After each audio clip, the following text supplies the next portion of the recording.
Howdy ho! We're bringing you Block Digest number 112 on today, Wednesday, July 11th at block height 531,498. I'd like to introduce Mr. Shinobi Monkey. Hello, everybody. Hey, Rick, you want to say hi to everybody?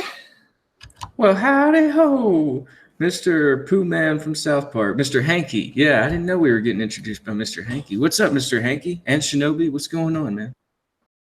How are you feeling today, Janine? Schnorr. That's it. Schnorr. Uh-oh. Acnix disappeared when I was going to ask him how he's doing. All right, everybody, I'm going to hand it off to Shinobi Monkey, and we'll get started for the day. All right, so sorry for that, guys. Mr. Hanky just shoved me out of the way and took control of the mic. I apologize for that. Powerful little piece of poop, man. You got to watch out for Mr. Hanky. What's going on, Acnix, though? He has returned. Is this like Mr. Christmas Poo or Mr. Monkey, the Christmas Poo returned? Is this the Christmas Poo of July? What is going on? I don't know. I impulsively decided to use a funny voice. Don't ask questions. There is no logic. Well, before we begin, I just want to say apologies if the sound quality on my end is terrible because I don't have my snowball mic. I think everybody will still appreciate your in-depth research and breakdowns. All right. I guess before we get ripping, sorry we weren't on Sunday, guys. That was my fault. I had some stupid nonsense to deal with out of state. So we're back. And prepare for Shinobi Monkey to only have half a clue what he's talking about because he is not an expert in applied cryptography. All right. Let's bumble through this. Hope I only make a partial fool of myself. And then to correct everything that I'm wrong about, I suggest you all watch Peter Woolley's presentation in San Francisco when that finally gets tossed up on YouTube.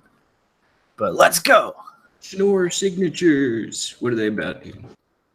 All right. So finally, Peter has proposed a BIP to actually get us rolling along to an implementation and a test to see whether we will have more political nonsense like we did with SegWit. So I hope we won't, but I guess we'll find out. So real quick, this is pretty much not going to give us the full theoretical functionality right away. So like off the bat, there's still a decent amount of stuff to be done for a subset of multi-signature for signature aggregation.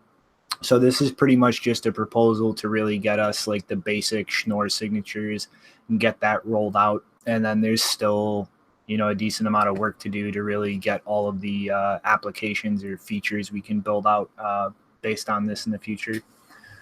So Schnorr, there's an actual legitimate security proof, unlike ECDSA. So that's a nice thing. Provably non-malleable. And the validation is a lot more efficient.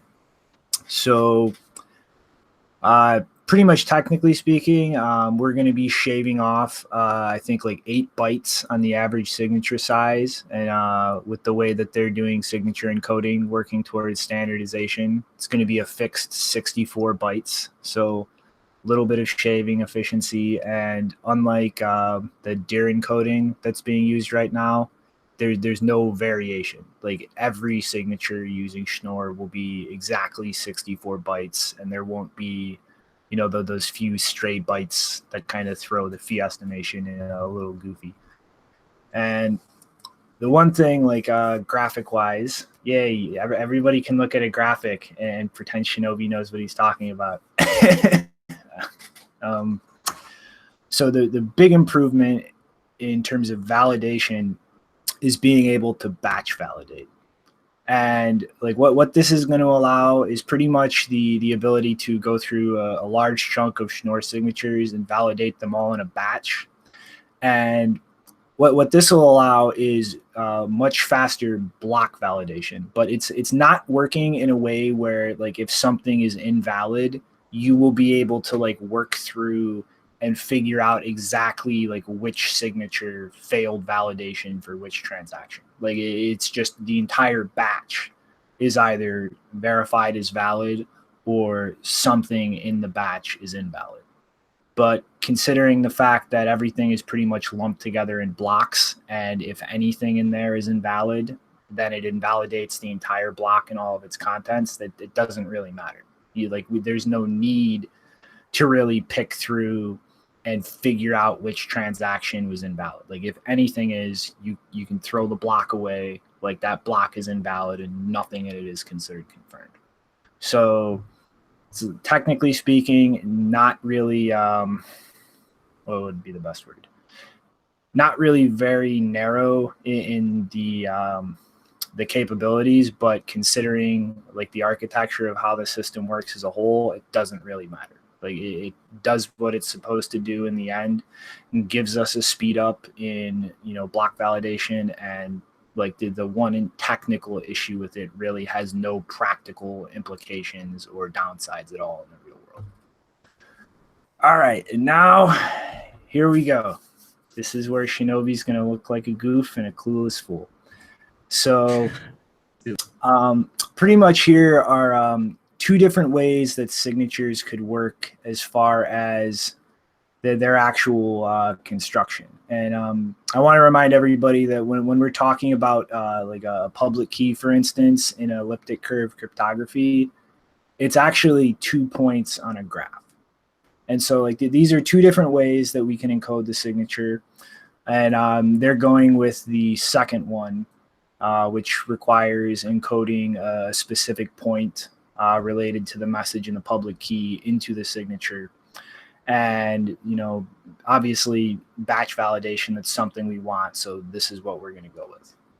And there is a, as I've kind of, very vaguely discussed before, there are some issues with things like multi-signature or like combining different signatures or keys in the math of how it works that kind of allow funny games to be played.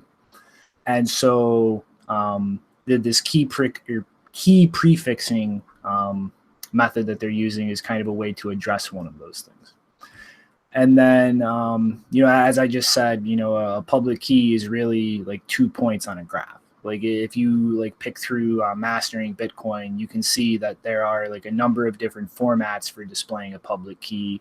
And really the raw key is two very large numbers that are actually the X and the Y coordinate on a graph of the curve that's being used. And, kind of what people are usually familiar with seeing is more of like a compressed form where you kind of just make a shorthand notation to be able to figure out the other coordinate based on the one that's kind of compressed and shown. And so one of the things being done in order to kind of both limit the size of the signature down to the 64 byte constant that's being done in this standardization is one, in the signature is really only dealing with the X coordinate of that key. And then kind of having an implicit assumption when dealing with the Y coordinate that we are only going to use one specific Y. Because again, like as a graph in elliptic curves, everything is pretty much mirrored. So like this is part of why we have the signature malleation problem, where you can kind of, as somebody without the key, tweak things in the signature and still have it actually be valid. It's effectively using like the mirror of a value on the graph. And so in kind of implicitly assuming like we're only going to use one of those, we can kind of, squeeze a little bit of data out of what's actually put into things and just be a little more efficient in things that way. And one thing I also want to point out, this BIP is in the show notes. If you haven't read it, kind of try to go over it. Like I said, I am by no means a cryptographic expert here, but there are links for everything. If you really want to dive deep into like the entire Schnorr specification being built out and the different features, every relevant paper and concept that's necessary to really grasp this at a deep level is in here. So you just kind of, pick through it and follow the different links off. And if you really have the time and want to spend it, like everything you really need to like deeply understand this is in this bit. And so, all right, pretty much let's skip past the rest of the crypto stuff that Shinobi is not really capable of stuff. Yeah, I do that too. Don't worry. Mm-hmm.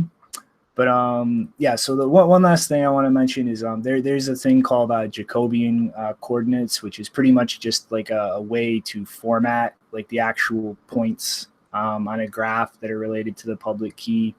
So like this is just kind of another way to kind of streamline and make the data that actually has to be computed and dealt with like a little more efficient to save, validation time, like the amount of data being put into things. So that's definitely, if you really want to dive deep into this, something to read up on. And down to the actual applications. So earlier this year, I hope everybody remembers, Greg, Maxwell, and Peter and a few others actually wrote a formal paper for a multi-sig scheme for Schnorr that kind of had a security vulnerability, at least theoretically speaking, pointed out by the cryptographic experts they submitted the paper to for review. And so that scheme has actually been updated and that potential attack vector dealt with. And it pretty much required a trade-off of there was a 2-round interactive process for the original proposal to actually have a single signature created by multiple parties. And in order to address, the potential attack vector that was pointed out to them, they pretty much had to like move it up to like a 3-round process. So back and forth, there's like 3 rounds of interaction between all the parties to the multi-sig required to actually, get a valid signature for the address. But this is only working for N of N multi-sig. So pretty much a multi-sig address that requires all of the key participants to sign. And to kind of get down to like some of the things that are really incomplete and then not really ready for deployment quite yet, K of N, or like a multi-sig that requires a subset of all of the key holders to sign, like a threshold signature is really the technical term for it, is not quite ready. Like they have some thoughts on this and a potential design for it, but this is something that they pretty much still have categorized as this really needs a thorough security analysis before this should be actually deployed. And this I think it sucks, but it's a good thing to really see like people working on very core cryptographic features like this. Like we're going to take this slow. Like we have a scheme built out, but this actually needs time for lots of eyes and lots of experts to actually go over before we start recommending people deploy or implement it. Because, it's really, if you fuck up the cryptography in something, you throw the entire architecture and system open to just get fucked with. And that's absolutely unacceptable in dealing with something like Bitcoin. Absolutely, yeah. That's going to be tested out for sure. There's some more SIGs. Yeah, and then the next potential application, if you guys watched Building on Bitcoin or read the recent paper on kind of a scriptless script version of a payment channel hash locks, this is pretty much just like, in general terms, it's pretty much just like, adding and subtracting things from like a signature. So like, just think of it as like you throw in an extra variable to what you're signing and then sign it. And then given like whatever that extra variable is, like once it's revealed to you, you can kind of operate on the signature itself and then arrive at a valid signature for the message that was signed alone. So you can kind of use this in replacement of like a conventional hash lock. And one of the biggest benefits of this is, pointed out in the BIP, is you can kind of have a hash locked route in the Lightning Network. So as an example, where each hash lock using an adapter signature along the route is not easily identifiable as like this is a singular payment being routed. Like to use the conventional hash lock operation, like you would actually be able to identify like the opcode with the hash of the pre-image and see that pre-image hash is identical for each hop along the route. And with an adapter signature, this would allow kind of the same functionality while not really clearly identifying that each hop is involved in a single like identifiable payment. So this is very much an improvement in privacy potentially for payment channels. And also it kind of allows a much quicker like a repurposing of things. Like you would be able to just kind of alter, payments en route and not really have to go through like the entire like timeout replace like blah blah blah process. And like that is, it's not just a privacy improvement, it's an efficiency improvement. And then the last one, which I'm kind of excited about, this still needs a lot more analysis and a way to address a potential attack vector, but blinded signatures, which is with Schnorr, which is pretty much the primitive that like a Xiaomi and eCash server works on. Like you're able to effectively sign something and not know what you're signing. And that's kind of the basis that, a bank being able to anonymously issue and redeem like cryptographic banknotes is built on. Like the bank can sign something like a note when you've deposited Bitcoin, and then you're able to unblind it and spend it later without the bank actually knowing like who they originally issued that to, when it was issued, yada, yada, yada. And I still need to dig through the presentation on this from Building on Bitcoin, but from looking at the slides, it seemed also like there was a potential to kind of have a more secure interaction between like, Bitcoin transfers like on chain or on a network with an eCash server itself. And potentially, again, this is just me looking at the slides. I've kind of been slowly like picking through the presentations. I haven't finished watching them all yet, but it looks, I think, like we might be able to actually make swaps with an eCash server atomic, so that you can like set things up where there is not that like small window of trust where like you give an eCash server Bitcoin and then they could still fuck you over and not sign like a eCash note. And if I'm correct on that, I'm kind of just going off of like very quick, not speed reading, speed pretending to read. But if I'm correct in that would be very fucking awesome. And so, there's still a lot of room to go as far as getting all the theoretical functionalities that have really been tossed around as like long-term arguments for Schnorr, but it's fucking here. Let's get what we have that is solid out there. And honestly, I really want to see if miners or other entities are going to play the same kind of bullshit games that they did with SegWit, because I am fully ready to whip out my UASF hat again and just run a fucking forked client. I do not give two fucks.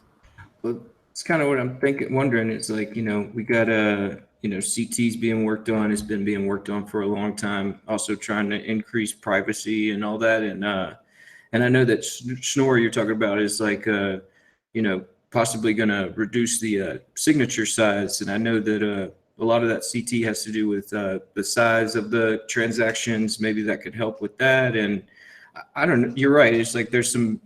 Right now, I just like am glancing at it all too, and I'm trying to get it all together because I'm not quite sure if the incentive structure would change that much as like SegWit was. SegWit was a huge, I don't know, it was a huge push towards getting the fees somewhere that was reasonable, and it was like, there was definitely some minor incentive there to keep going on the way things were. Where now, I don't know, it seems like it's going to be hard to get it through. But yeah, like you're saying, there's years to work on it, and maybe after the end of those years, we'll start to see like this is just something that's necessary, and it's gonna, yeah, I mean, like if you just start thinking about all these different signatures and the way that they could work with the transaction, it just opens up all this different, options for what we could do with Bitcoin. So yeah, I'm really excited. We got the Ricochet with Samurai and CoinJoin with Wasabi, and all these different privacy things coming into Bitcoin, which is always good to see. So yeah, interesting stuff with Schnorr. I got to dig into it more myself. And like one point, I think Janine has something to say. I forgot to mention, and potentially how this relates to L2. But the one core point I want to drive home with Schnorr is like multi-sig. Like this streamlines. Like this is actually like multi-sig would be native to the actual like algorithm here. Like one public key, one signature, like really streamline that to be as efficient as possible. Because like right now, like like multi-sig really, it is like the only solid smart contract out there, aside from maybe hash locks now or HTLCs. Like it was the first. And right now, literally what we do is just like, here are all the individual public keys. Here are all the individual signatures. And I mean, that is just like, it's really super messy and inefficient. Like it really is just like cram this in here so it works. And who cares about how like streamlined and really thought through the architecture of it is. And Schnorr allows us to really get to the point where like it's streamlined and made as compact and efficient as possible. And I mean, like this, like everybody like new flooding into this space is going through like the same kind of cycle a lot of people have. Like, ooh, new flashy things, ridiculous claims, like the singularity AI powered future. And it's like we haven't even really gotten like the simplest, most basic, still entirely dependent on human beings proactively doing something, smart contract, really to like the final like efficient structure of it. And like this is that stepping stone to that.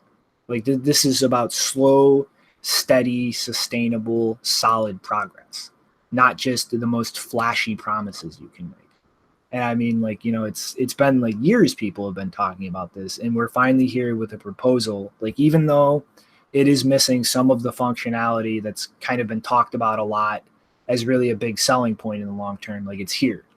Things will be continued to be built out, continued to be tested, continued to be, finalized into a really secure, solid implementation. And like, this is progress. It's not fucking Vitalik standing on a stage with unicorns. It's actual solid, scalable shit being built. And like, that's not happening anywhere but Bitcoin. Yeah, that's true, man. It's a lot of, like you're saying, it's really hard to really dig into this because it is not just like some flashy thing to sit back and look and laugh at and say, well, this looks promising. It is some heavy stuff to dig into, and I'm going to do that. I mean, it's like, it's important, and it's like you're saying, it's going to help just scale Bitcoin and get things running smoothly and operating efficiently, and actually just getting this thing to keep moving forward. And yeah, it's an awesome thing. But Jeanine, did you want to comment on that, or did you just kind of toss the link in there for me?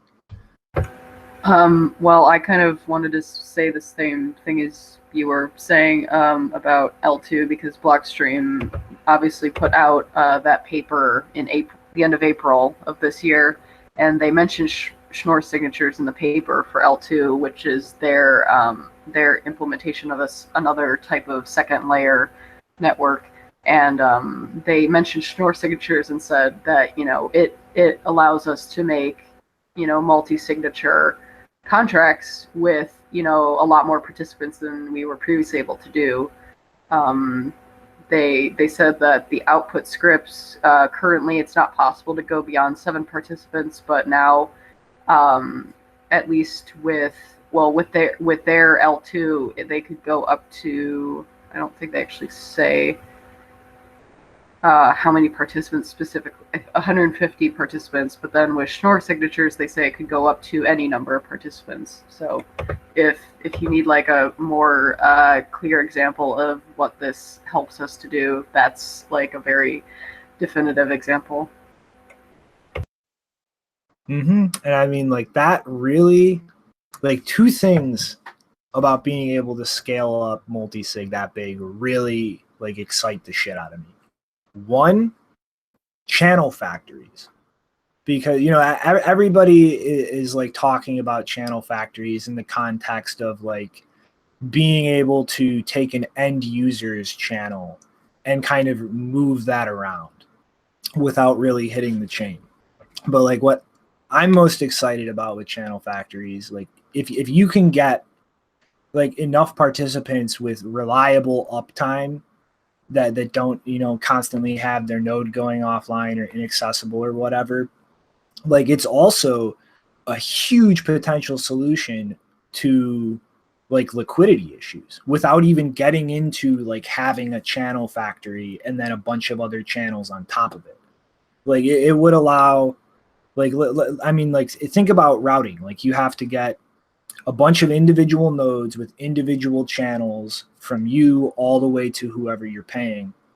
And you have the liquidity constraints of like how much is in those channels and where they can be moved. With a channel, like let's say you had a channel factory with like 20 different people, like a 20 of 20 multi-sig. That is 20 participants or nodes on the Lightning Network where all of the money in that multi-party channel can be moved to any of the individual nodes in that. Like it's not as simple as like here's one side with this much money, here's the other side with this much money, and you move it back and forth. Like that liquidity is able to move any point between all 20 of those participants.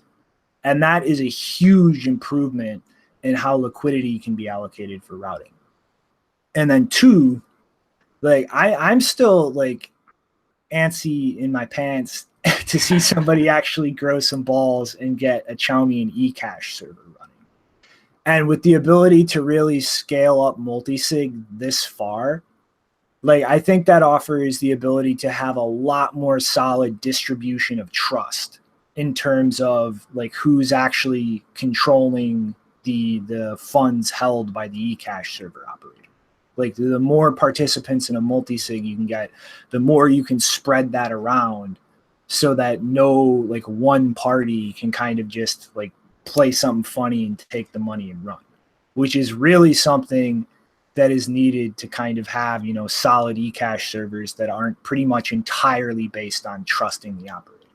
And so like, there's like being able to really scale this up that big, it really offers a lot more redundancy and security in terms of like trust-based models of fund management. And like, I really like that cannot be underestimated, I think, or it should not be. Like that is a huge like game changer in terms of what can be built on top of Bitcoin. Yeah, man, I'm already like thinking of some ideas just because like, Lightning Network's taking off and I'm already hearing about all these, different possibilities as far as setting up point of sale beta testing and like just the idea of like having a huge multi-sig to make sure that there's any funding issues. I mean, like that's just, it's just one headache out of the way if something needs to be figured out like that, a Schnorr signature with a large multi-sig that could help out. And then you get an eCash server on the side.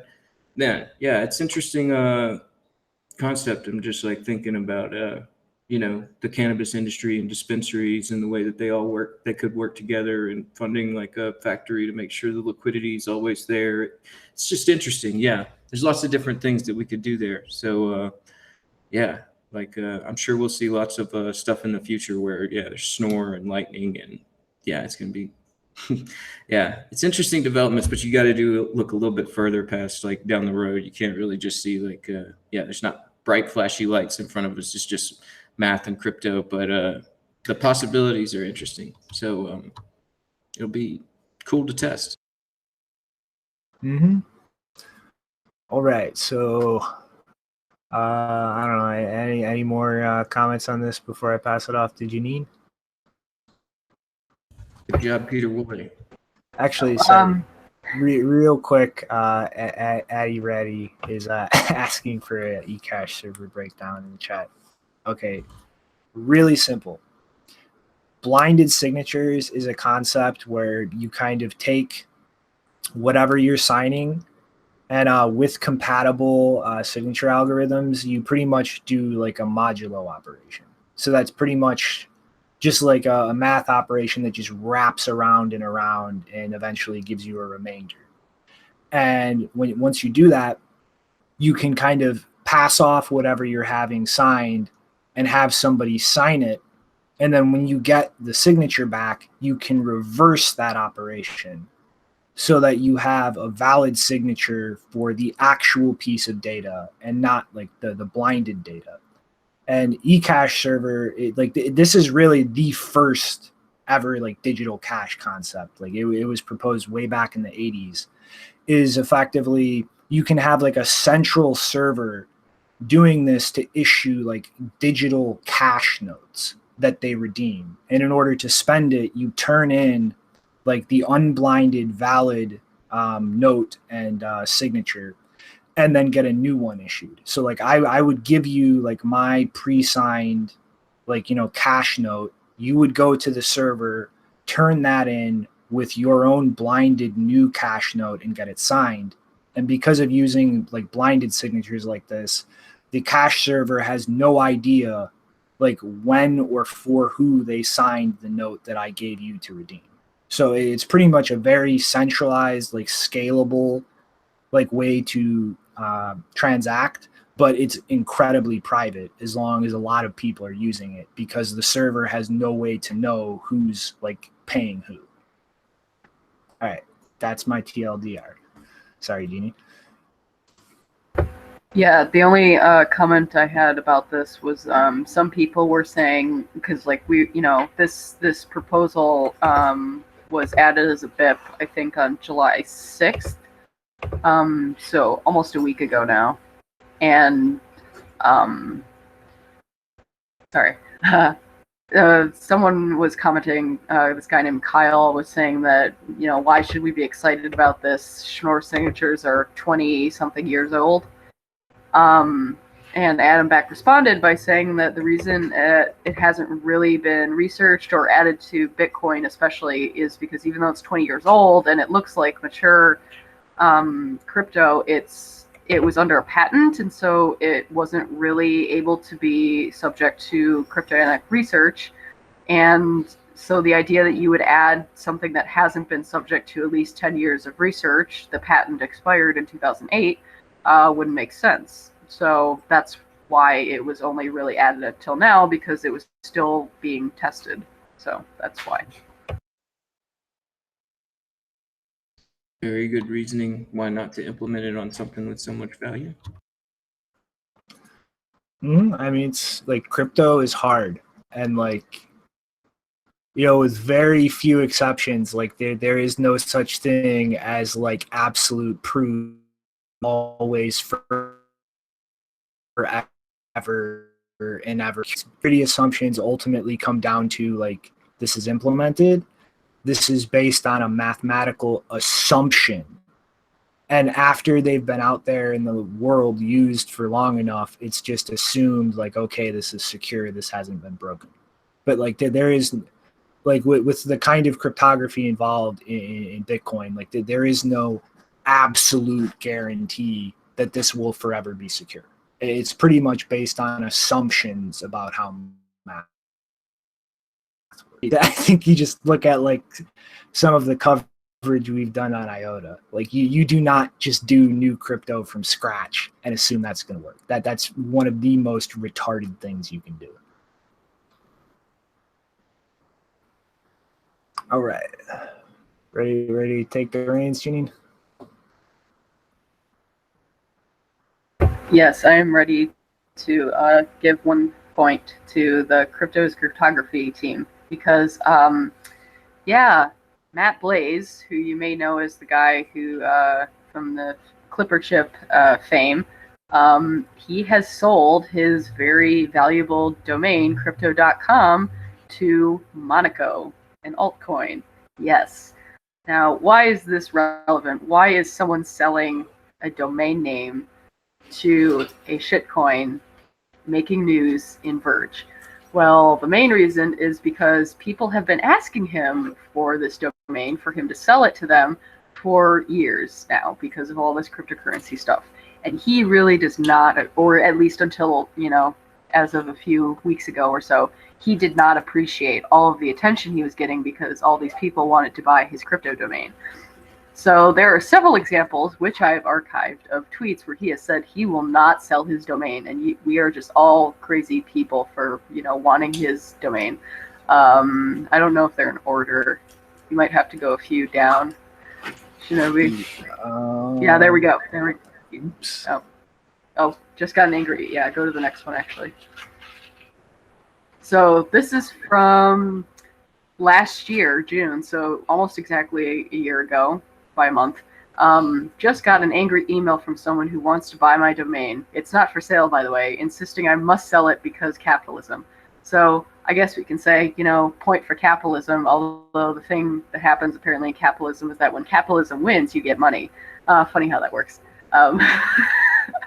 So not sure whether to give the point in this debate, in this battle, to capitalism or to crypto as cryptocurrency. But yeah, there's a few more examples if you want to look at them, of him saying no, he is absolutely not going to sell the domain. And including this one, note to the idiot who hassled my department, I'm assuming that means his university department receptionist, about wanting to buy my domain. It's not for sale, and if it were for sale, it definitely wouldn't be for sale to you, to everyone else, see above.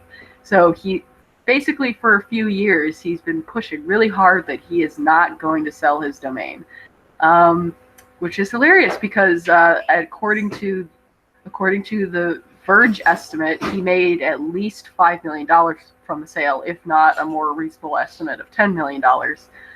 So he made a substantial amount of money for, letting go of this, hard principle that he was holding to, that he was not going to give in to the cryptocurrency mania, but apparently he has. At first, when this report came out, he actually didn't have any response to it. He wasn't really responding to tweets, except he did respond to Matthew Green saying that this was stupid, peak stupid. He also responded to another person saying, oh no, we've lost the crypto is cryptography debate, and I think that was the second tweet in the list, Shinobi. Yeah, or that one, yeah. And so he said, I'm not sure that's the right conclusion, but I worry that the eagerness of some to conflate the two will serve neither cryptography nor digital currencies well. So, he wanted to give into the battle, but not actually give up the battle. But I don't know how he can hold that ground for much longer. But all of the cryptography people are very upset by his decision. I think a day or two after the Verge article, he did actually write a blog post responding to the news, and that he is not going to publish the details of the sale, which is understandable. It's a private sale, so we may never know how much he made. But again, he reiterates, I don't think conflating cryptography and digital currency will serve either field well in the long run, particularly as how they're perceived by the public and policymakers. Presumably he means it's like, well, money laundering instruments or drug money or something like that. Cryptography itself already attracts disproportionate attention for its potential as a tool for criminals and evildoers. Digital currency adds a completely different but equally fraught regulatory and policy morass into the equation. So he's very concerned about this, but he's willing to give a very searchable domain to a complete scam coin. So congratulations, Matt Blaze. Like you you not only gave up the fight, but you you chose one of the worst people to give your website to. Yeah, this is interesting. I mean, like, I was just looking into Monaco while you were talking to see like what's been going on with it. It's been running around since about this time last year, and it looks like they're trying to be an all-in-one app with the card and I guess crypto.com. You're going to try and be a one-stop shop for everything. I mean, they're supposedly rebranding, and I guess crypto.com's rebranding as Monaco. So Monaco, I guess, isn't rebranding, but like, yeah, I imagine they're going to try and be a little bit of this and a little bit of that. But yeah, they do have their own like coin they've been running around with since last year. And I don't know. It is, I don't know. It's one of those things where, yeah, crypto is cryptography. That's, yeah, I think just like the nuttiness of last year, it did sort of just like, yeah, capitalism beat that. And, I mean, when you're saying something's not for sale publicly, I don't know. It sounds kind of like you're just saying like that's not enough money. I don't know. Yeah, I have a little buddy who's notorious for tossing money into incredibly crappy shit coins that has been rambling about Monaco for quite a while. And I think they actually, I'm not 100% sure, but I think they got hit with that Visa card shutdown that affected Europe a while back. But yeah, this is like, it's really funny to me when I see like these like projects, like, because there was a decent wave of like Ethereum projects that kept like throwing around like we have a debit card. And I mean, as somebody that lives on Bitcoin, with my Shift card, like it is a useful thing to me. But the idea of pushing that as like the selling point is the stupidest thing in the world, because like what you're effectively doing is like these projects require inflow of capital. They require investors to maintain value. And when you're literally making the selling point, like the debit card that sells it for you instantly, like all you're doing is just adding shit tons of down pressure to the price. So it's like you're creating this weird feedback loop where like people need to put money into it to keep the price going up, but the option to really use it as money is sell it, not give it to somebody who's going to accept and hold it. And it's not really a good formula in the long term, to really maintain the price and the economic viability of something. Like if everybody's spending it and selling it, like you have to have more people constantly buying than everybody selling it through this debit card to not have the price go down. And I mean, it's a really like silly logic to me. Like, the goal for me as a Bitcoiner is to get to the point where I'm just paying for things in Bitcoin and they're keeping that Bitcoin. Like I don't see this in the long term. Like I sell it to get cash to buy things. Like that isn't viable in the long term. It was just like, it was always really silly to me to see all these projects using that as the big selling point to people and not really thinking through the dynamic it creates for the whole project. Yeah, it was like what BitPay put out that first card, and that thing was a fast mover. People started using that, and Shift was right behind them. And yeah, I mean, it's one of those things where people get attention because it's like, oh, you could use crypto in your debit card, but yeah, you really need a large group of people hodling and buying in order to have that sort of process be sustainable. So yeah, I don't know, but it says that they're trying to be an exchange too. Maybe they'll try something where they're actually implementing Bitcoin and people can spend their Bitcoin with that card. I mean, but yeah, I don't know. They do have their Monaco coin, so I don't know. Maybe they'll do some weird process. But either which way, I guess goodbye to crypto.com. Yep.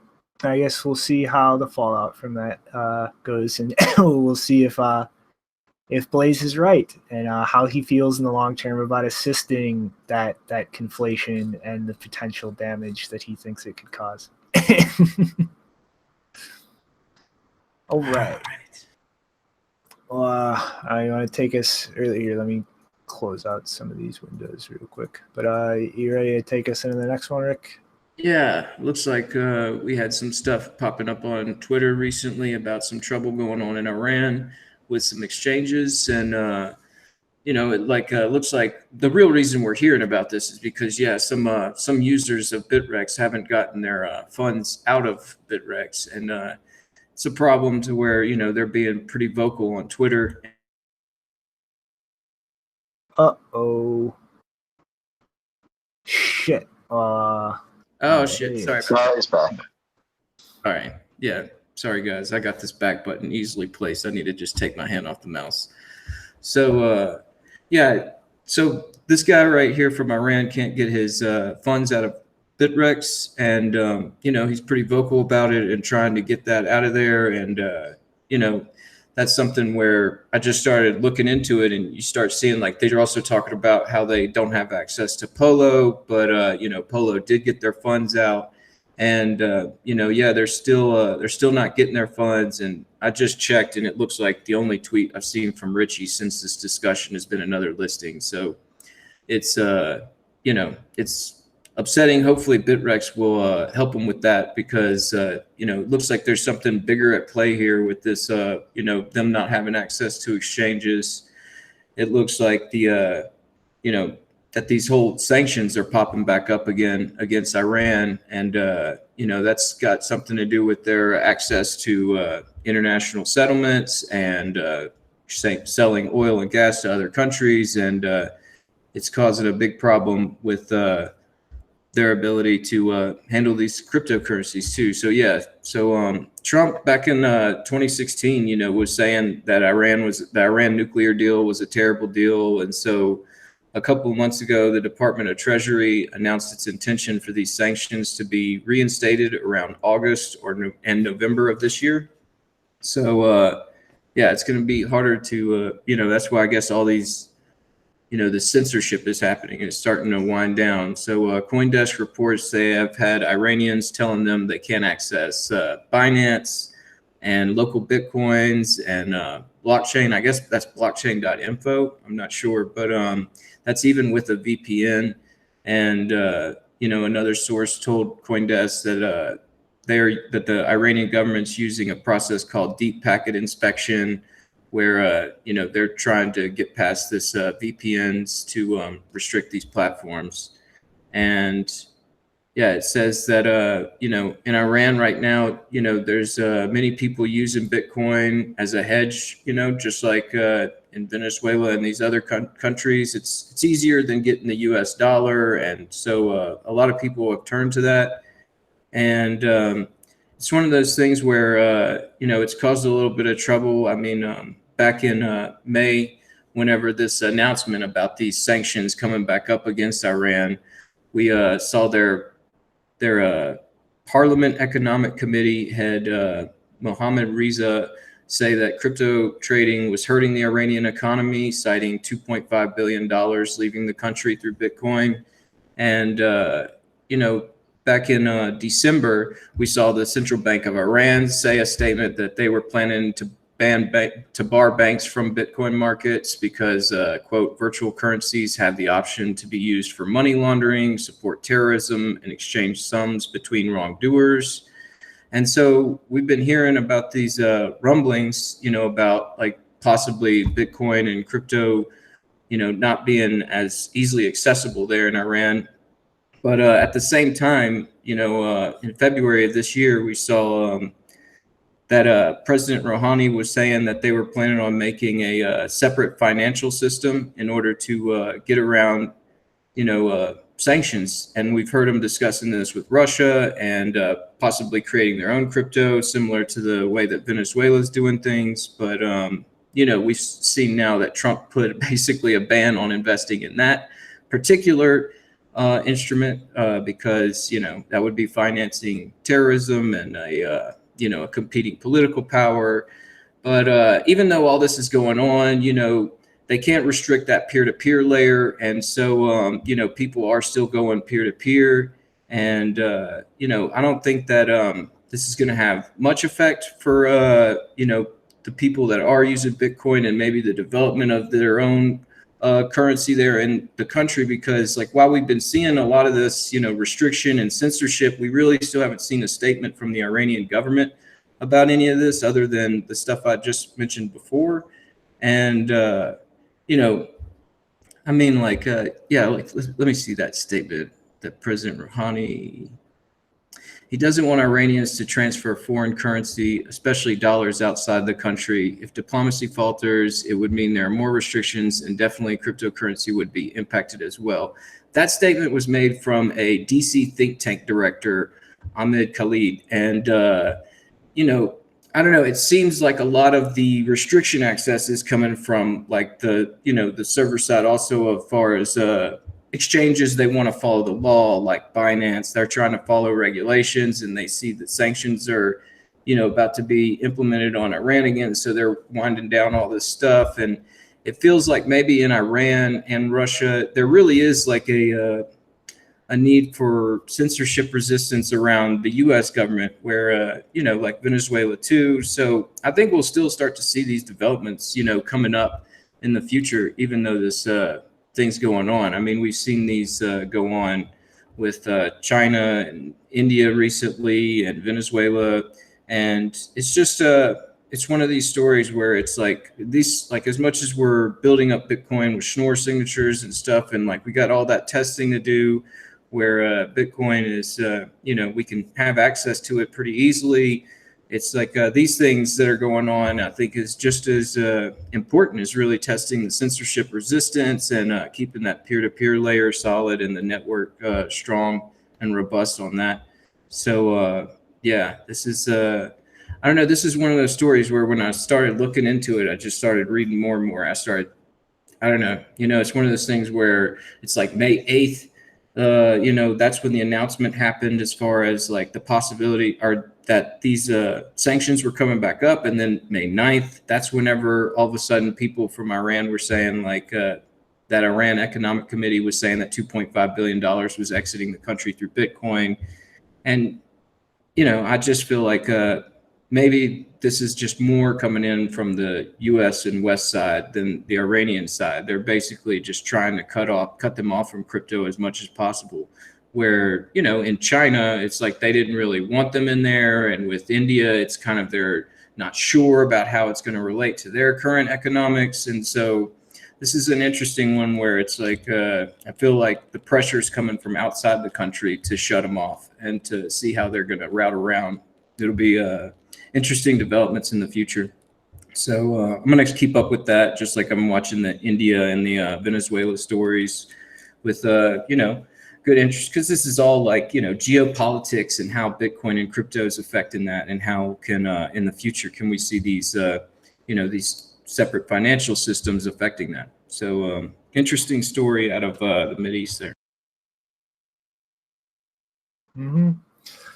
It really, like, it fucking sucks because, like, Iran and like the whole dynamic, between at least the U.S. and that country for the past maybe 10 years, it's absurd. Like, because, like, from every indication and thing I've seen coming out of that country, it is one of the countries in the Middle East where, like, you have this insane, like, theocratic government, but the people in the country, like, for the most part, like, they're just normal, rational people that just want to live a free life. Like, Iran is not one of those countries where, like, the populace is actually, like, fanatical or pushing for, like, the kind of theocratic nonsense you see in the government.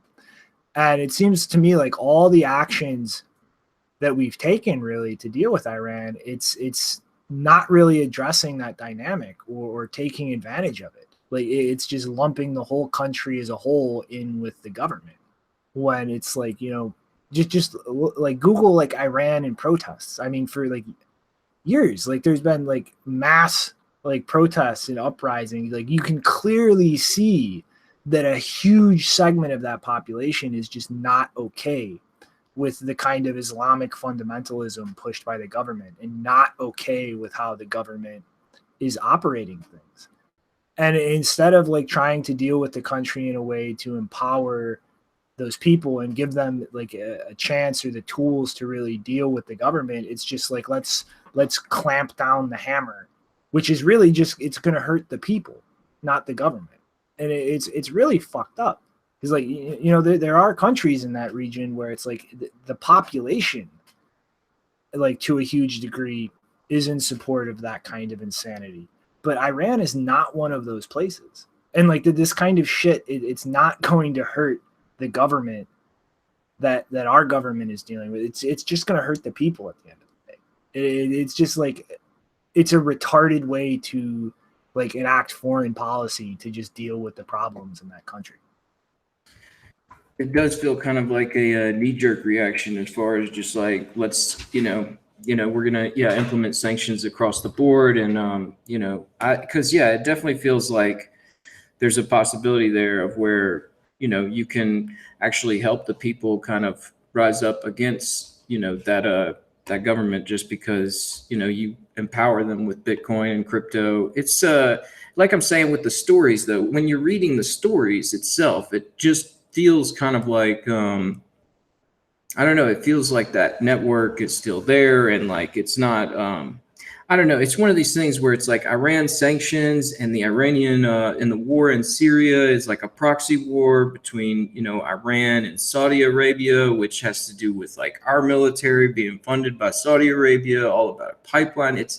There's so many like mechanics at play that it's really hard to follow. But I mean, it feels like there's probably going to be there's always going to be some crypto moving in there, but I feel like it might be, like you're saying, helping the people to kind of fight back. And I don't know, it's like I'm saying, with all these different stories where censorship is coming into Bitcoin and how exactly can we route around it. This one is interesting because it's like got so much else tied up in it. And it's like the populace is a little bit more technically educated, I think, than Venezuela or India. But I mean, I don't know, it's something where like the whole story about Iran or Syria or anything, there's just so much wrapped up in it to where you really have to try and start looking through the weeds to see if you can pick out where the story's going. But I mean, for right now, this is where we're at with Iran and sanctions and how they're moving stuff around. I just I feel like maybe it will help them kind of rise up. Maybe there's going to be, I don't know, like we're saying, it's building up a robust thing to where it can avoid that government and our government. So maybe it will create that separate system. All right. Mm-hmm. I mean, it's really just have to hope that like the work on decentralized exchange infrastructure keeps developing. I mean, like if governments close out other things, I mean, that's really the only option.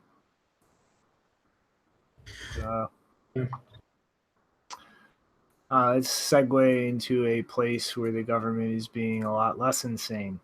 Right. So this is an article from Business Insider looking at the Swiss Stock Exchange, SIX, pretty much announcing they're going to open a cryptocurrency exchange that's fully regulated and also set up to deal with the custodian aspect of institutional investors managing crypto holdings. And like, this is where is this part? Like the one thing in this article, I think they really have like the pulse of what's going on is like they're literally calling out in this article, like this is just another step in those institutions building the infrastructure that they need to actually get into the space. I mean, like it's not just like regulatory in nature, like the infrastructure for the kinds of exchanges and on and off ramps in the space, like they are not reliable enough and solid enough for like big funds and institutions like this to really use as their entry points into this market. I mean, like very wealthy people, like they manage a shit ton of money. Like they have very complex developed processes and strategies and means of dealing with things like this. And nothing really out there at the moment meets that bar. And so like we've seen this, like they're building it out themselves. like the CBOE futures, like the not only the current ETF proposal before the SEC right now, but like all the past ones. The company that Peter Thiel is working on, I forget the name at the moment, to pretty much just act as like a liquidity bridge between all of the different trading desks and exchanges on the world. Like, they see this space, they see the long-term value proposition, but don't see the infrastructure necessary to really integrate themselves. And so they're doing it themselves. And I mean, I don't think like we need to see anything more to realize like how serious and long-term they're thinking about this than the fact that we just slid all the way from an insane bull run up to 20,000 back down to like the 5,000s at the low. And they're still building this infrastructure out. Like, that kind of move that just like boggles the mind of your average person or your retail investor. Like, it's not dissuading these institutions at all from wanting to build out the infrastructure and actually move their liquidity and wealth into this space. Like, they are looking at the long-term value proposition and not just thinking like a lot of the retailers in this space, like chase the bull flag. Oh shit, it went down, sell everything. Like, this is a long-term investment and a long-term base layer for them to build out infrastructure and services on. And they're going to continue doing it. Like, it's really weird considering I'm talking about like pretty much big portions of the legacy like financial system, but like they have a hodler mentality. Like, they're not just chasing like ephemeral shitcoin gains. Like, they're looking at the long term. And it's, now that I've said that, it's really kind of weird to think that like that hodler mentality is so aligned and similar with like actual major institutions and funds. Like, it really is. It's not like, I mean, it's something I've been looking at for a long time now, but it is definitely not where I thought my brain and my attitude would be when I first got into this space. Yeah, seeing traditional places for financial instruments start to pick up Bitcoin and crypto. It's like I remember when it was like, oh, it was just like aggravated that they were even talking about it. But we've seen there in Switzerland, like a large part of the population understands that the current financial system is flawed, and we're starting to see a lot of people kind of just wake up to the idea that there's just like this sustainability towards the idea of fiat and the way that it operates. So I think it is kind of one of those things where now that we're here, it's like I don't know, it's kind of like it's been kind of a hectic 3-4 years where at this point it does feel like these people really need access, and the more people that have Bitcoin before whatever inevitability with markets happen, it's with those traditional markets, it's a good thing. And so this is going to help onboard a lot of people there that just don't like the current way that these custodies are, that these Bitcoins are handled. I mean, we saw Coinbase recently put out all these different instruments for institutional investors, and Gemini has been working on that as well, and all these different ETFs and stuff. So to see I mean, even NASDAQ, I think, they were talking about putting out an exchange for crypto and Bitcoin. So, just to go ahead and see like the first real mover as far as from these legacy markets outside of the futures, like the first traditional exchange coming in, I guess, it's a good thing to see, just because, it is really a turbulent environment, like we're saying, with Iran and Syria and all this different stuff going on with battle over oil, which is the current economic settlement. It's it's kind of a tumultuous time for financial markets. So it'd be a good thing, just the more people that are onboarded and are already in the system before whatever inevitability happens. Mm-hmm.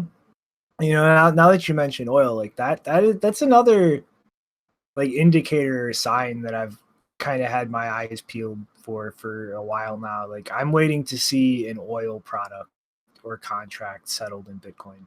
You know, like Petro? that. I'm just joking. Like, you know what I mean? I'm like seriously, like that would be an indication of a radical shift in how like Bitcoin is perceived and used by a lot of big wealth in the world. Like if it was actually used as the underlying like settlement tool for trades regarding like huge natural resources like oil, that like pretty much like it is one of the pillars of the economy in the world. Like that's like, okay, like things have gotten really fucking serious when we see that happen. Yeah, man. And I mean, like we're talking about with this is Iran and Venezuela and Russia. These are heavy, oil consumption, oil production nations with a large economic, large, what am I looking for?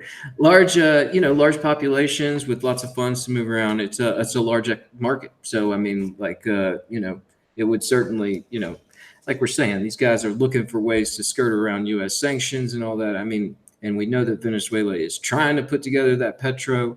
It's something where, I mean, like if we see these nations kind of come together and legitimately able to route around the censorship of the central banking, then I think that will be like a pretty big visual cue for everybody to say like, wow, they beat out the central banking system and they're still operating business without a problem. Like, yeah, that would probably wake a lot of people up to the, the real possibilities here. Mm-hmm. And, sliding along,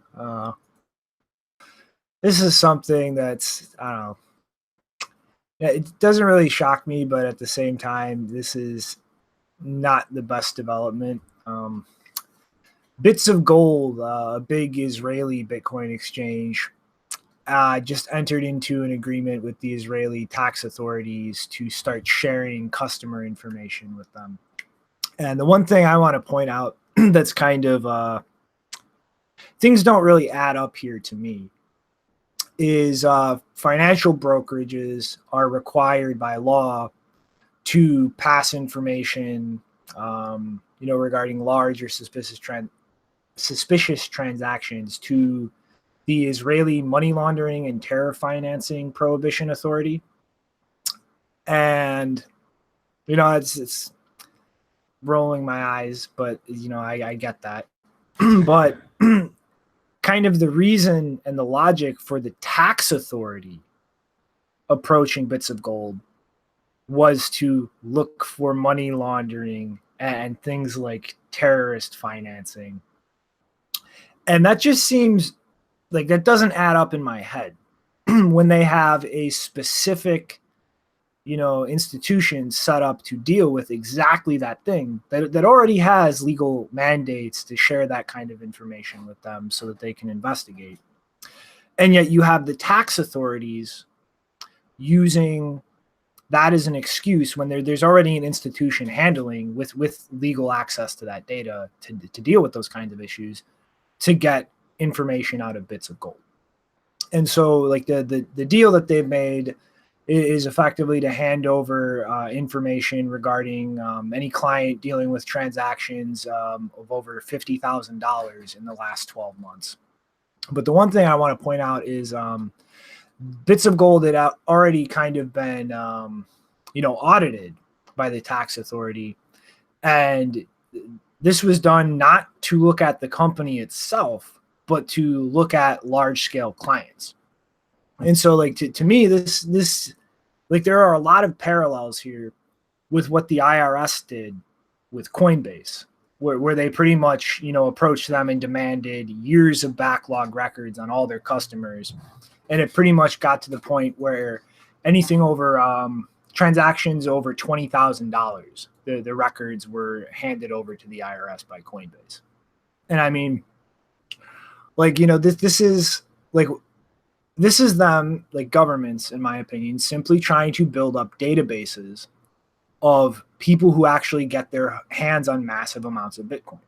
And not just like now, but I mean, like for the long-term purposes. Like if we see this space continue growing, we see Bitcoin rip off to 50,000, $100,000 a coin, $1 million a coin in the next like 10 or 20 years.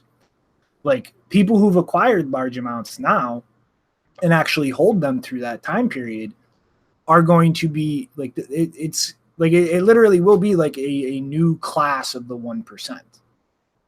And like the way that the Israeli tax authority is kind of using the justification of looking for money laundering and terrorist financing when they already have a specific institution for that with access to that information.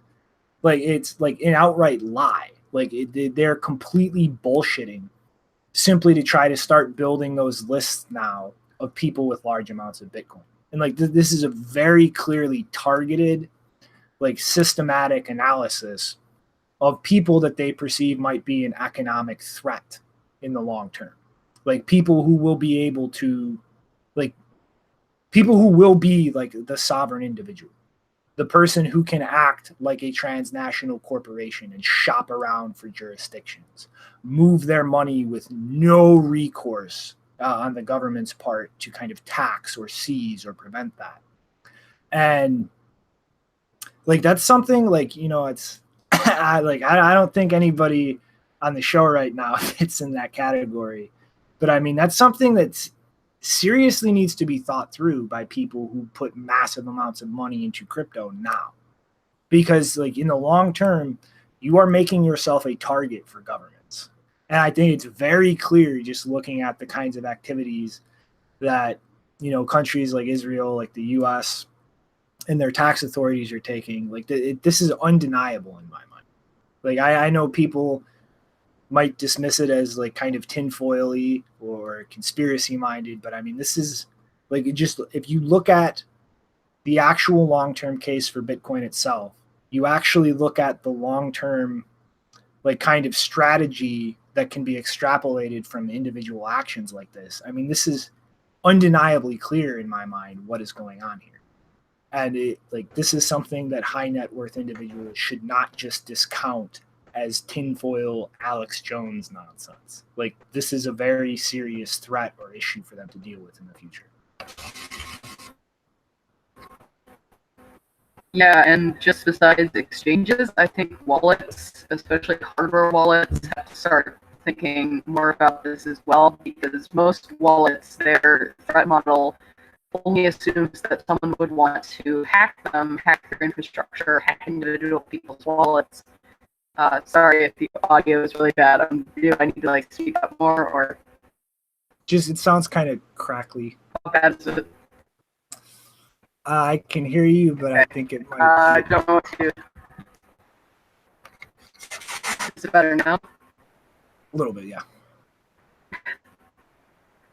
Okay, so sorry, I don't have my normal mic with me, so I can't really do much. But I would say that wallets also need to start considering this. In addition to exchanges, like exchanges are always looked at for this, but wallets, the threat model for most wallets is that they think that an attacker would only want to compromise their infrastructure in order to actually gain access to the cryptocurrency that holds.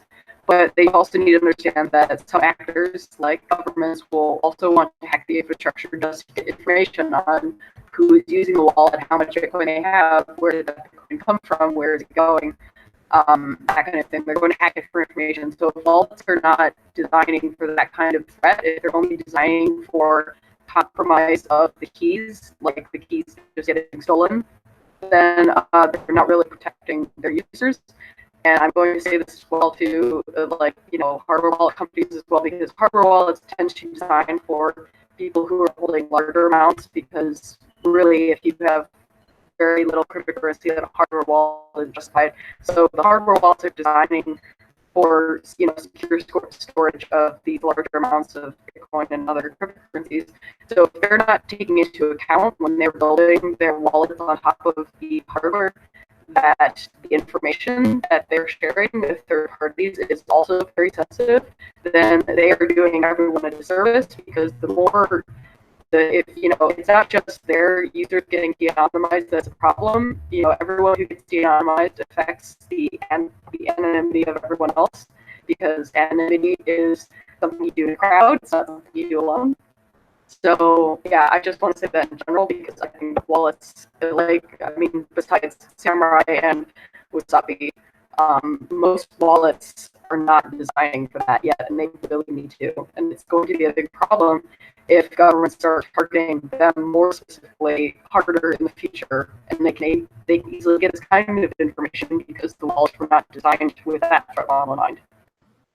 All right, I'm going to give a little recap of that. I'm not sure how clear it was for the users, but pretty much Janine's comment was that both hardware wallets in general and kind of exchanges aren't really taking this kind of stuff seriously in their security models and how they model threats. They're pretty much solely centered around preventing private keys being compromised, where you might see exchanges in the future, or the back end infrastructure of something like a hardware wallet or software wallets specifically be targeted and hacked just to access user information on their balances and not simply the compromise of the private keys. And that's something that businesses in this space really need to start integrating into their security models and taking seriously, because in the long term, that really is a very serious threat that they're presenting to the users. Yeah, this is something where when we saw Coinbase reaching out for saying that they needed information from Coinbase users for tax purposes, they were going for users at $20,000 or more, but it was something that definitely speculate about the long-term value proposition and how this data could be used for more than just tax purposes. So yeah, to see it going on in Israel is something where definitely it's wallets and exchanges need to be thinking about that sort of thing, about how the long-term proposition of this, just the information about what the balances are, could be valuable in itself, and something that should be protected. So outside of the normal guys like Samurai and Wasabi and everything, just be very precautious. And it's something that we try to tell people a lot, is just to be precautious about where they're moving their coins, and always holding their private keys. And even the hardware wallets, it's something where I'm not quite sure how much they built up that sort of protection, but it would be definitely something that's worth building up, is any sort of protection of the balances. Mm-hmm. All right, slide along. So South Korea is taking further steps to actually solidify a pretty clear regulatory system. And pretty much just the TLDR. I don't want to really linger on this too long. The only decent amount of information is in Korean, and translate wasn't very clear, but they're creating new legal definitions for crypto assets and exchanges and brokerages, as well as actual crypto platforms like Ethereum and EOS.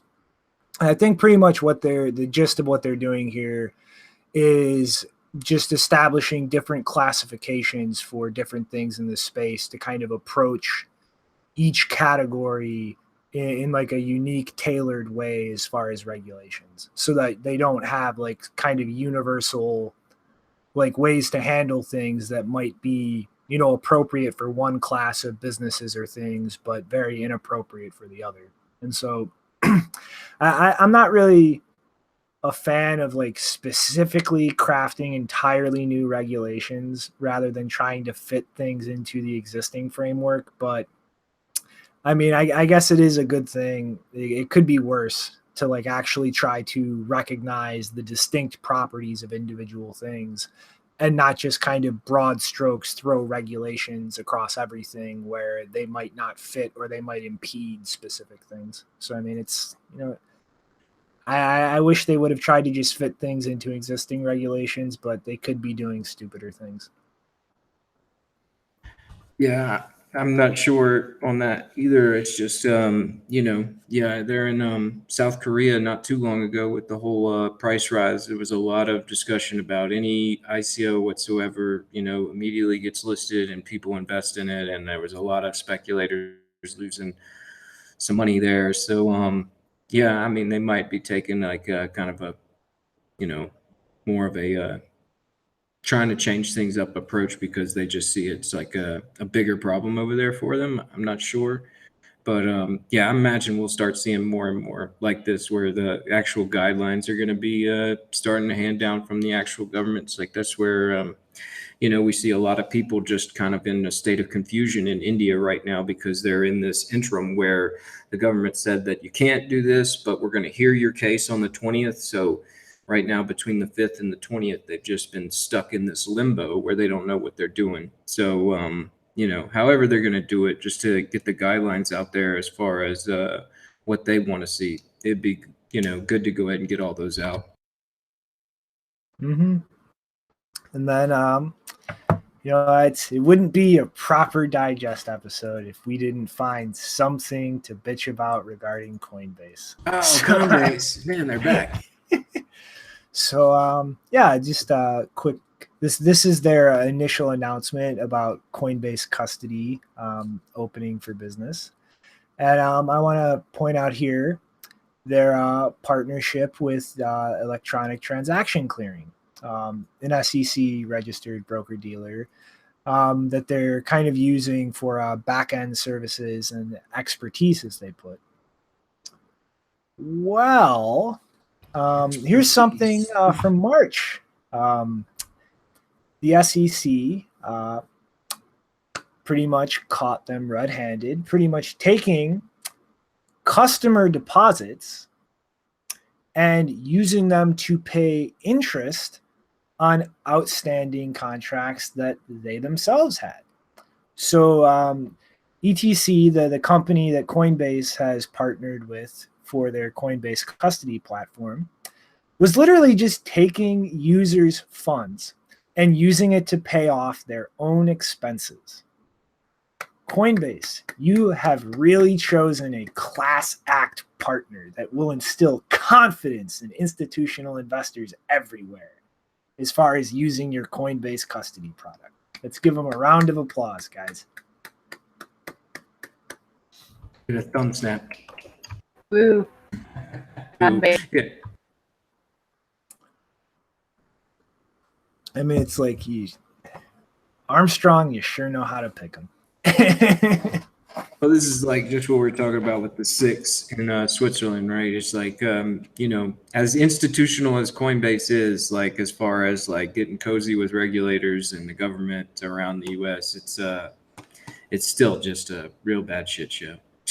So, I mean, like, they're just all their handlings on all this stuff is pretty just, make it up as they go, and then they claim they have a process and everything is up to speed, and they're building all these real secure cold storage options and all this stuff, and they're batching their it's like only after we point out the flaw then they try to fix it and shore it up. And it's one of those things where whenever some of those institutional players do come on board, it would be kind of like, maybe that's why it's like, like we were saying earlier, it's like when the time does come that these institutional players open an exchange, it's like, oh, well, at least now it's kind of a relief, just because these exchanges, they're just sort of like, there's nobody really accountability to them. And the amount of people just getting ripped off and hacked and everything is pretty bad. So maybe that's another reason we're excited about that. Mm-hmm.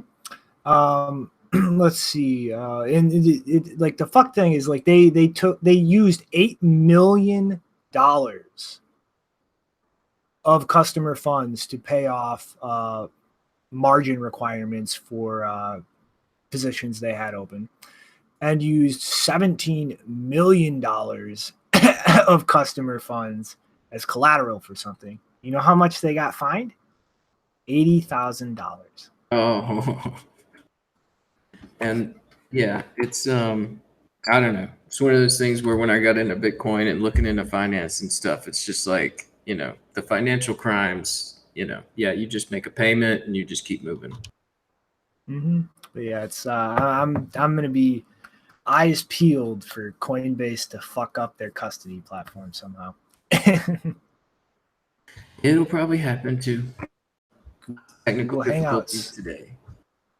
You suck. All right. Well, So we were going into SolidX all from right, the guys. SEC. I guess we're flying without screen shares because Google is a piece of shit. All right. So comments were opened for the CBOE SolidX ETF proposal.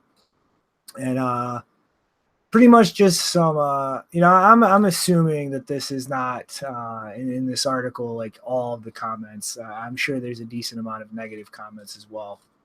But there's a number of these positive comments, like pretty much Patrick Devlin, stop messing around and just have a respected company like like Coinbase approve or reject this. You guys are terrible judgment. Travis Williams, by continuing to deny the structure of a new market by denying ETFs and larger institutional and individual on-ramps, your department is forcing investors to utilize a diverse set of sometimes less secure, less regulated, or services that are not as stable. Yeah, and then there's like half of these comments are pretty much just like along the lines of, you guys are like slowing things down and forcing people to use less secure or less solid infrastructure by denying ETF proposals. And I mean, if this is any indication of the predominant attitude in terms of most of the comments, like I think we might see a surprise coming when it comes time to rule on this. But I'm going to try to drop in and out real quick so I can get the screen share going. I'll be right back. All right, man. Yeah, like these ETFs, I mean, they're just always up there. There's a new one always being put up there, and they're always being judged. And eventually, these ETFs are just an inevitability. And whether the CBOE SolidX is the first one to get approved or not is that's kind of up in the air. But I mean, yeah, there's just more and more of these coming online, and eventually the SEC is going to see one that they're comfortable with approving. It's just like right now, it seems like the bigger battle right now is like the whole like SEC and FCC talking about, this one's a commodity, this one's a security, and this one needs to be regulated like this and like that. And they're still trying to figure out, I guess, which jurisdiction this falls in, because the SEC really hasn't been taking the lead on this. And it's kind of just like a bunch of people are, they're confused about the technology, and then they're confused about how it's used, and then, they're confused about how they should label it. So, it's not too confusing as to why they're taking a while to approve an ETF. But yeah, I wouldn't be surprised if we do see that happen, just because the sheer volume of these things coming up. And, and there is some true statements there about, if they don't sort of take the lead on this, then you're definitely going to see people losing money. So I don't know. It's one of those things where I think we'll see it probably sometime this year, maybe early next year, maybe next year. I don't know. But I mean, it just seems like it's an inevitability. It's going to happen. Mm-hmm. It's with this specific proposal, I'm not saying it's inevitable that this one will get approved, but I have a lot better feeling about this than past proposals, especially since it's pretty much going to be like a fully collateralized ETF, like dealing directly with Bitcoin and not futures project or not with futures contracts. Because the SEC has that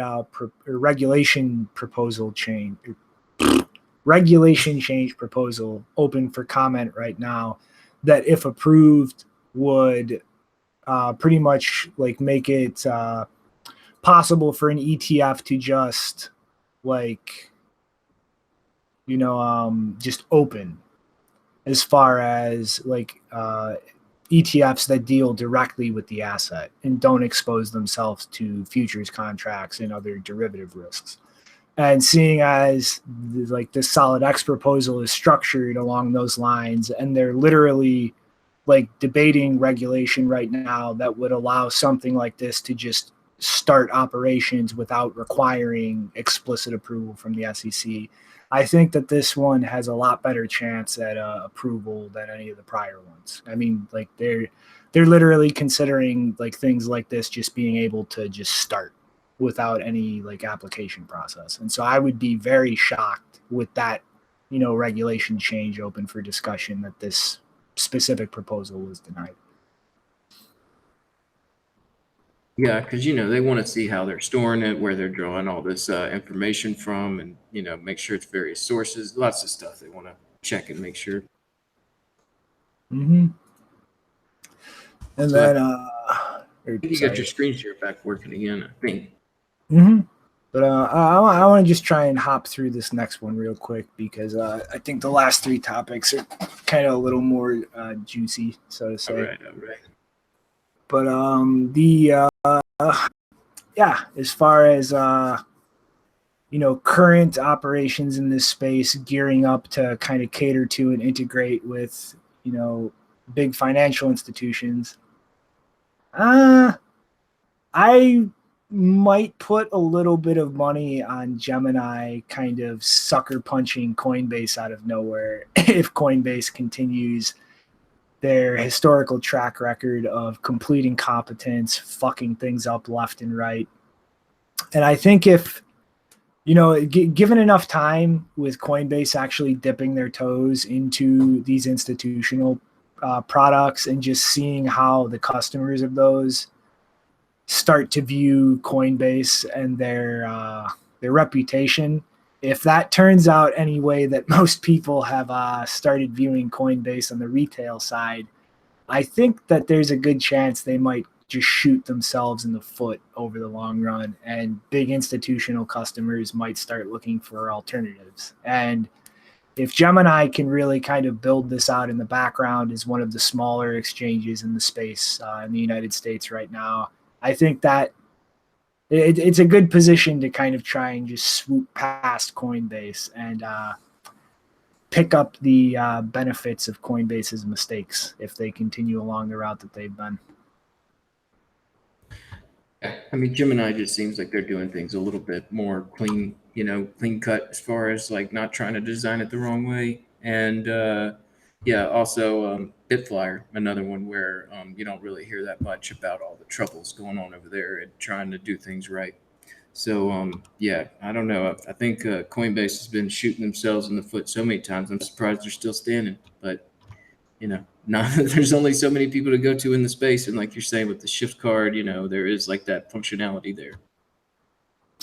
I really think at this point it's just momentum of the brand. Like that logo has been out there for so long, people just associate it with things. But I mean, that can really only take you so far. And I mean, just look at me. Like I literally live off of Bitcoin. Like I need my shift card.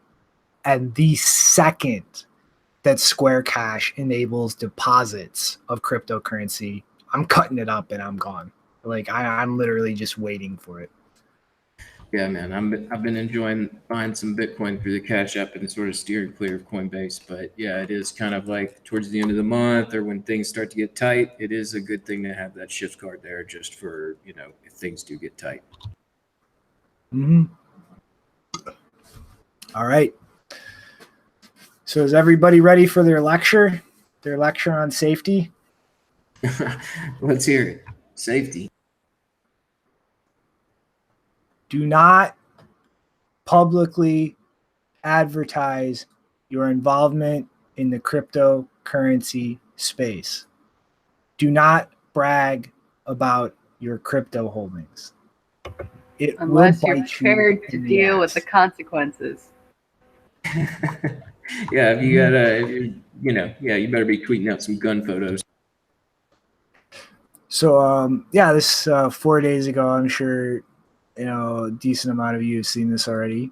A local Bitcoins dealer had their house broken into, and I'm betting, based on the username, which is USMC 1991, I'm betting this is a Marine. And so just let that sink in for a minute. Not only did these people break into this guy's house, they broke into a Marine's house. And I don't know how many of you actually know people in the military, but it's pretty fucking obvious when you're interacting with somebody who's been in the Marine Corps. It stands out in their posture, the way they interact with people, the way they hold themselves. And Marines are generally very proud of it. So they're usually outspoken.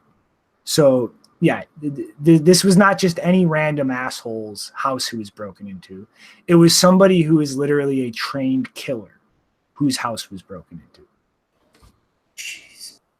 Yeah, they're usually armed too.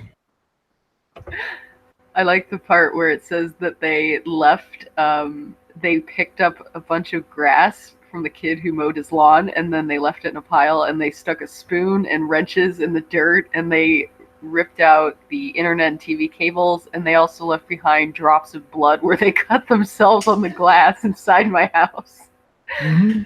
Yeah. So like the TLDR, like these guys like actually staked this house out, attempted to cut off communications of the house so that nobody could call the police or communicate with anybody during the robbery, and then came in armed. So yeah, he pretty much gave them a bunch of cash out of his safe, ran out the door when he got the chance, and pretty much ran down the street telling people to call the police. They sped off in the car, and he got their license plate, and they were shortly after arrested. But based on like this article and like his speculation, like these people were high on meth. One of them was, and like the indications of this are that like these were two people hired by somebody else to break into this guy's house and steal his cryptocurrencies. So like this is not just some idiot who's like, I'm gonna knock you over the head and take your money. This was methodically planned. This house was staked out and surveilled. There was an actual strategy put together to prevent the person from being able to contact the authorities after they'd entered the house. Like, it was very poorly executed, and the people who did it are obviously fucking morons, and they fucked it up. But like, this was not just an impulsive thing. Like, this was very carefully planned out. And if I was a betting man, I would say that this is the general trend that these type of incidents are going to start moving in. Less and less impulsive actions and more very methodically, carefully crafted plans.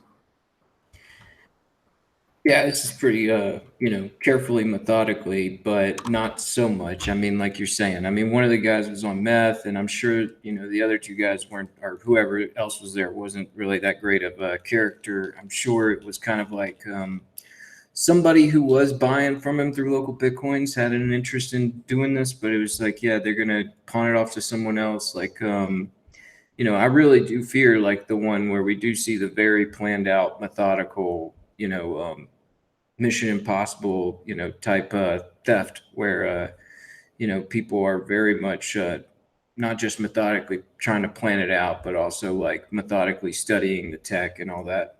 But yeah, it's one of those things that we keep bringing up, because like these ETF stories, we see these kidnapping stories and people getting their Bitcoin and everything, people trying to get at it. And right now we are in that really kind of weird phase where there's a lot of people that are just not educated enough to understand what's going on. And, they try to pawn this bad idea off to a couple of meth heads. And then, that's just terrible.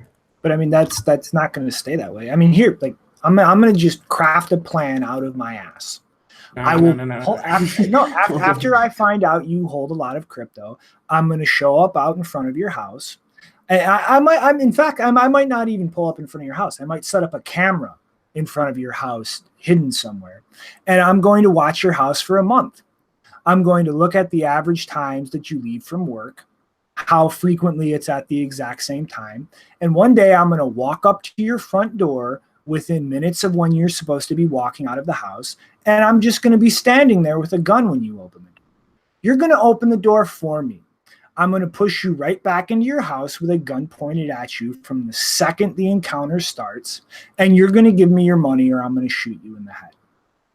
Like, I just pulled that out of my ass. The complexity of these types of incidents are going to get greater and greater, more methodical, more thought through, more to tilt things in the favor of the person robbing you and minimize your options. And this is not a joke, because a tiny amount of crypto right now that might just be enough for a down payment on a car or some stupid trivial thing to you at the moment. Hey, you're in this space because you think it's going to explode in growth, that the value of these things are going to skyrocket, right? So stop thinking about the value that you hold in terms of what it's worth in dollars now. What is it going to be worth in 5 years? What is it going to be worth in 10 years? And actually start thinking about how you are going to address and mitigate these risks. Because this is not going to go away as a problem, and it's going to get worse. Just at the same time, you know, like there are, you know, like Jameson Lopp is developing like some, you know, really secure cold storage. And we've seen lots of other, not lots, but we've seen other developments with multi-sig cold storage to ensure that, you know, that things are going to be held in place. So, you know, be sure, you know, if you are one of these guys that it's heavily invested, to be looking into those things and, you know, making sure that you're taking advantage of the options available to you, that you know, you can keep your Bitcoin secure, because yeah, it is, you know, these things are going to evolve. I mean, like it went from just like kidnappings to, you know, little arrests to where now it's getting a little bit more planned out, and you know, it's just going to keep moving forward. So you know, in the same right, you just keep moving forward with the security side of things too. Just always try to improve your security on that storage. Yeah, because like when I tell people like that I don't even wear crypto memorabilia or t-shirts or anything on my person when I'm just walking around in public, like even if I'm going to an event or a meetup or something, I purposely like wear some kind of coat or something over it so that they can't see what I'm wearing, or I just don't wear the stuff on me until I get there. And like some people like look at me like, oh, that's way too paranoid. It's like, no, there are people who, if they see that, they will follow you to the event and attack you at the event. I mean, I have not had this happen, probably because I don't wear stuff like that in public. Or they'll do something even more serious and like try and follow you home, depending on, you know, where they think you might be going. But like, yeah, people have to be really careful about this because, like you said, there's all of this expectation that this stuff is going to shoot up in value. And even if that's wrong, the expectation is still real, and people are going to act on that expectation, and that's going to get people in some sticky situations. So if you, like, I just feel like, you know, if you don't have to wear the stuff, if you don't have to advertise that you're into it, then just don't do it, because it just, you know, it eliminates that whatever the risk is for you in the area that you live, it just eliminates that risk if you don't advertise it. Because if you do, you can't really anticipate what the risk is, because you can't control how you're perceived by every person that you pass throughout the day. Yeah, just another little quick bit. I've just noticed that this is a story out of Boston, and the other, you know, major incident was out of Ukraine, where you do see a lot of organized crime. So another thing is just like, you know, I know some guys, if you're large-time hodlers, you know, come on, get somewhere. You know, there's lots of developments happening in Wyoming where it's like, you know, there's nobody out there. Just get out there or something, you know. There's lots of ways you could sort of improve your security just by yeah, just sort of like putting yourself in the right location. Mm-hmm. All right. Safety lecture accomplished. Let's laugh at a shitcoin. Another one. Oh yeah. Oops. Bancor. We lost 12 million Ethereum, 10 million Bancor tokens, and 1 million other shit tokens. We got the Bancor back though, because we had forethought, guys. We put a backdoor in the contract that would let us freeze everything. We saved the tokens. They got all the Ethereum, but we've got our Bancor tokens still. Woo! Save the day. Right. With your you save the bad shitty security with more shitty security that you planned in advance. Mm-hmm. And if you really give a shit about actually looking more into this, go look at Udi Wertheimer's Twitter. He links to an article he wrote last year on the Bancor contract, and I mean, this is absurd. Like the fact that people bought this token boggles my mind. I mean, I remember we were laughing about it late last year sometime. Mm-hmm. Like first, they claimed to have a limit on the tokens sold that was irrevocable. They immediately revoked it after the first hour and extended it an unlimited sale of 3 more hours. And if you look through, you can see Udi dissecting the smart contract. There was no unavoidable cap, period. Like they could have extended this as long as they want. And this is literally completely backdoored. They can freeze tokens anywhere. They can issue more tokens at any time. And the real kicker is they can destroy tokens at any time. Not just in their contract that was supposed to be able to remove tokens from supply, like algorithmically as it's designed, but literally destroy tokens from any account, any contract, anywhere. So like this is literally like it's completely centralized. Bancor can pretty much do absolutely anything they want with Bancor tokens and stored in any contract, any address, anywhere. Well, that sounds decentralized. Mm-hmm. I'm willing to bet that's how they got hacked. No. Yeah, it's kind of funny, man. I don't know what to say other than like these things when they come out, we do laugh at them, and you know, it's just crazy to me that there's like that much money in them already. But yeah, it's the space is pretty crazy still, even though people like to say that it's all calmed down, but it's still pretty nuts. Mm-hmm. I guess, yeah. Did they seriously name the backdoor? Like, was it in dire times or in bad times? Is that what the? I forget. Is that what it was called? Which they used. I think it might. If you look at one of Udi's screenshots in his tweet, I think he has it. But I remember it being it was like underscore in bad times or something. I don't know if that was a comment on it or if that was actually in the code, but it was pretty funny. And I'm gonna look at it really quick. Mm-hmm. I'm digging through it too. But apparently, hey, guess what? Everybody should look at Augur too. Here, there's backdoors in that one too. All these crazy coins, yeah, it's gonna happen. Yeah, I don't know if you find that comment, chime in, Janine. But I would like to spend the last 10 minutes on something I have not seen really discussed widely. Somebody who will remain unnamed brought this to my attention, and I'm glad they did. So I'm sure everybody is familiar with the web browser Opera.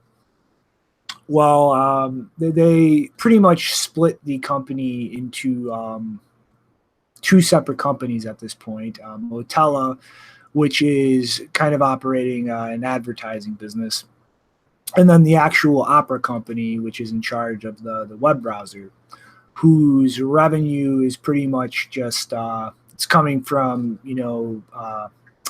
search engine integration and pretty much hot buttoning other like sites and applications into the browser.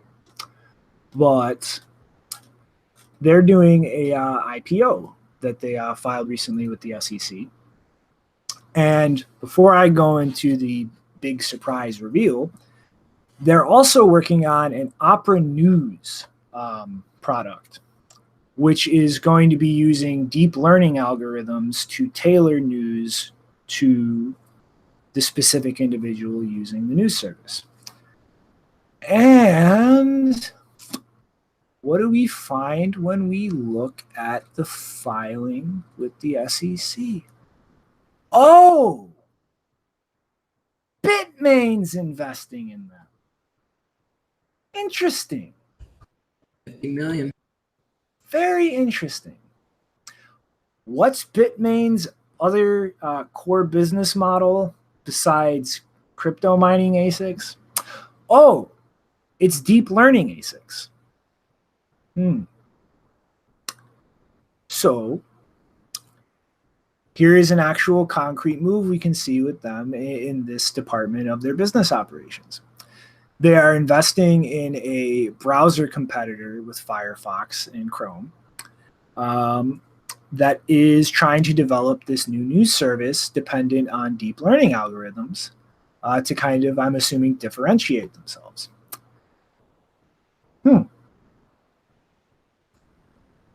Wow. I don't really know how I feel about that. Like, we've seen a lot of, monopolistic attitude in the Bitcoin ecosystem. We've seen a lot of investments in this space by Bitmain that always seem to magically result in complete about faces with the attitudes of the companies they invest in and their actions and activities in the cryptocurrency space. And now they're making a play to really kind of dig into the internet at large. And, a browser that's what you use the web through. Like that is your gateway to the internet. And a news service, that's how you actually learn about what's going on in the world.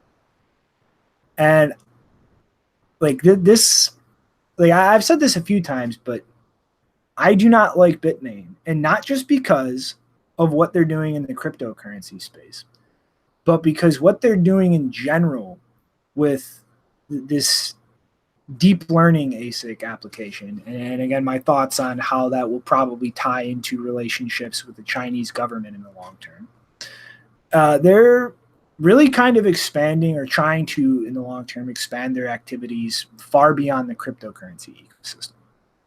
And this is literally, in my mind, like a budding dystopian cyberpunk company.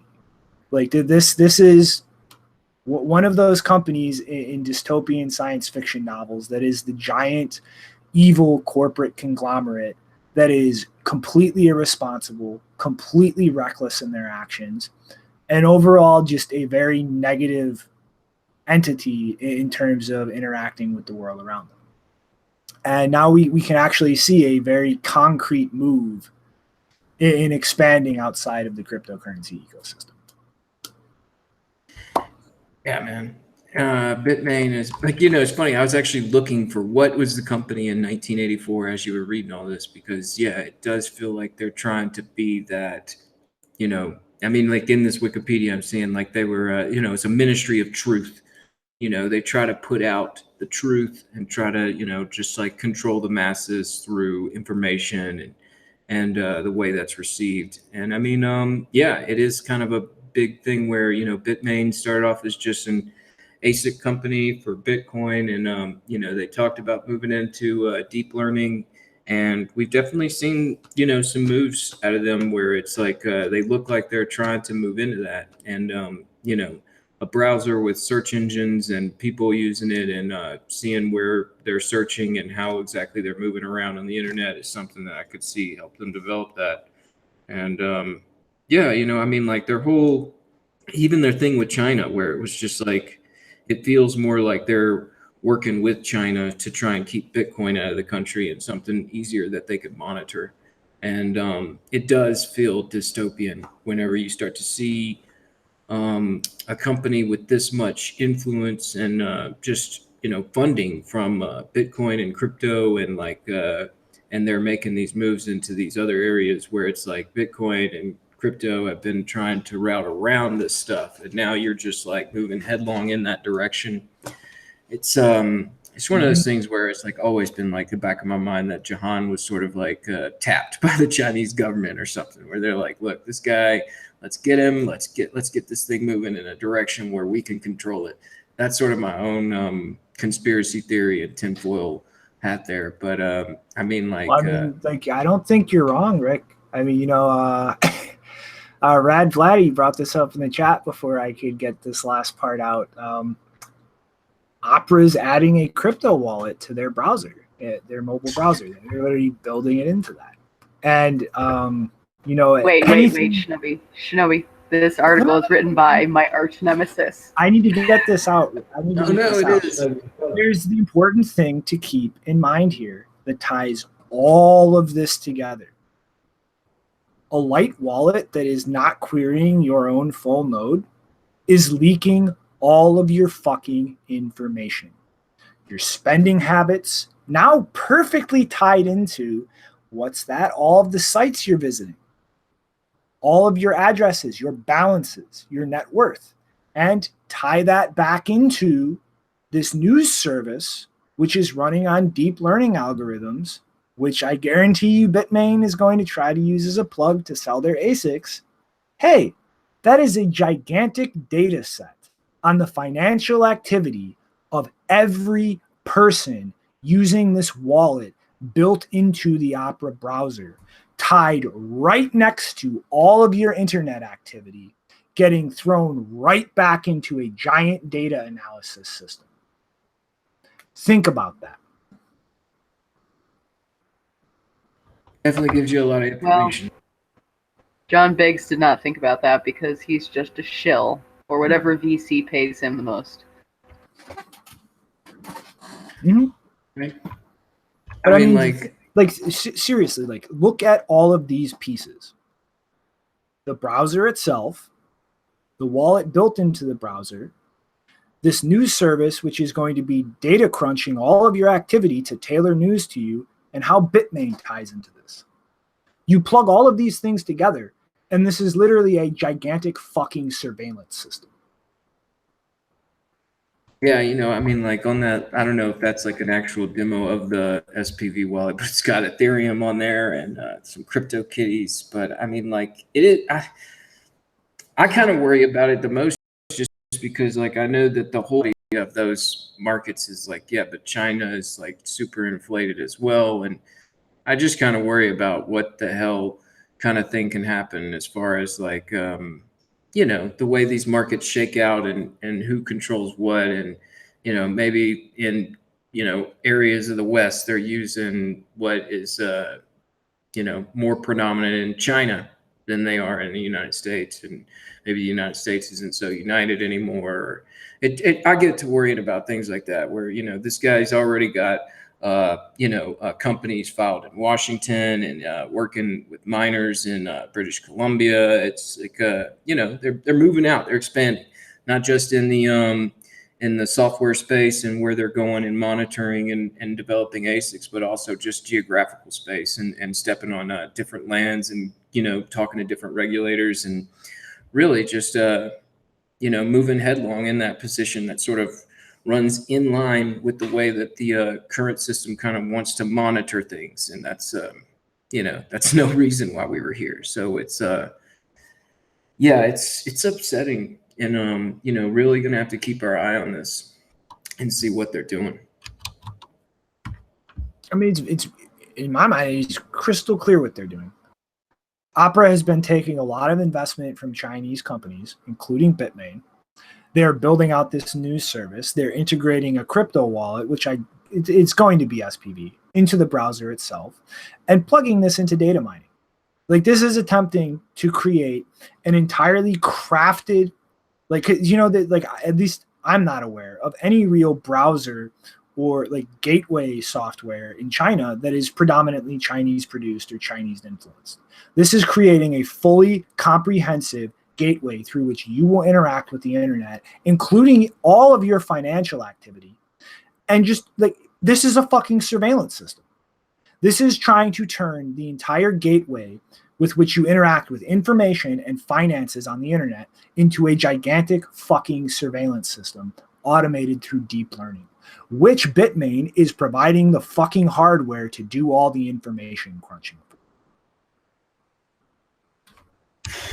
Yeah, it's yeah, I mean, like, I could see it developed and, you know, yeah, it moved around, and maybe China says, yeah, you can use you know, digital virtual currencies or whatever, but you got to stick to Bitcoin Cash, and you got to stick to the Opera wallet and the Opera browser, and, you know, it's just you know, trying to force people into this route where, you know, everything is still highly monitored.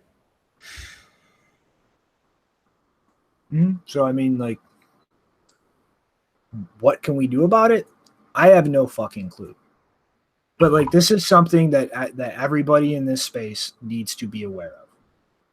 Like, Bitmain is not just a company that is disrupting the progress of Bitcoin. They are a fucking completely unethical piece of shit that is building out a comprehensive ecosystem that is literally exactly what a tyrannical government would want and use to effectively enslave their population. And this goes beyond just Bitcoin.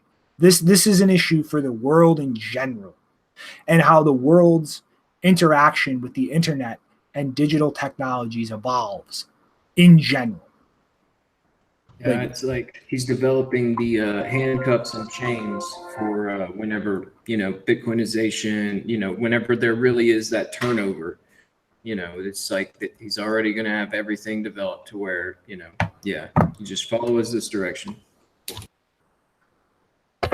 I mean, the only comfort to me is that I don't think anyone uses Opera anymore.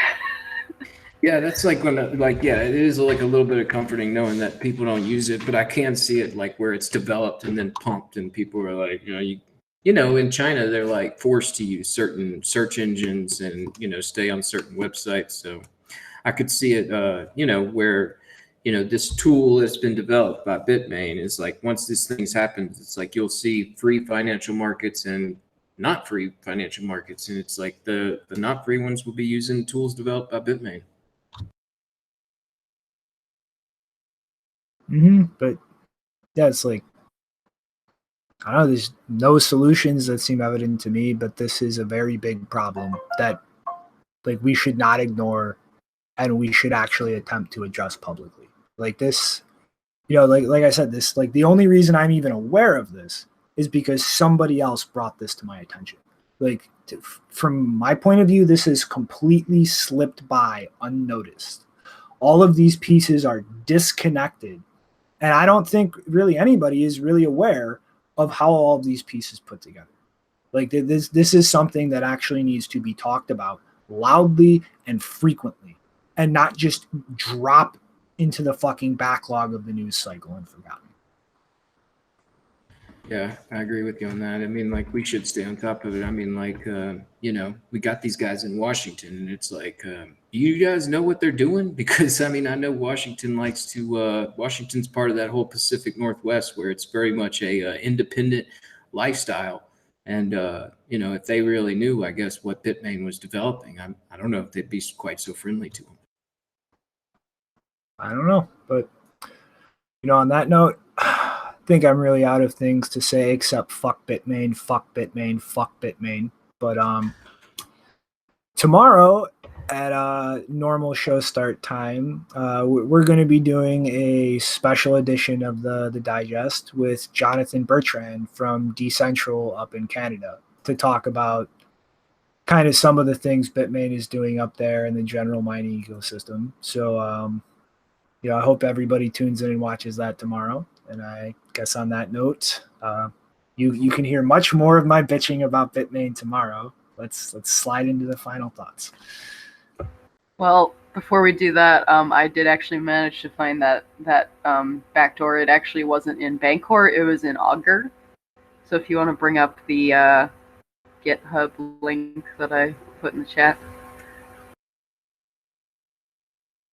Ding.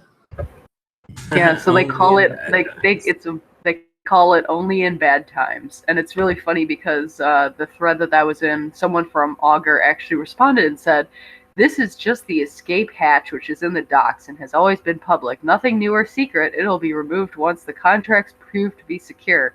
It's good, smart contract security practice, and it doesn't involve freezing people's funds like Bancor's or collecting your money. It enables withdrawing your funds from the contracts in the event of a critical vulnerability." So, yay. Explanation. Good enough? I don't know.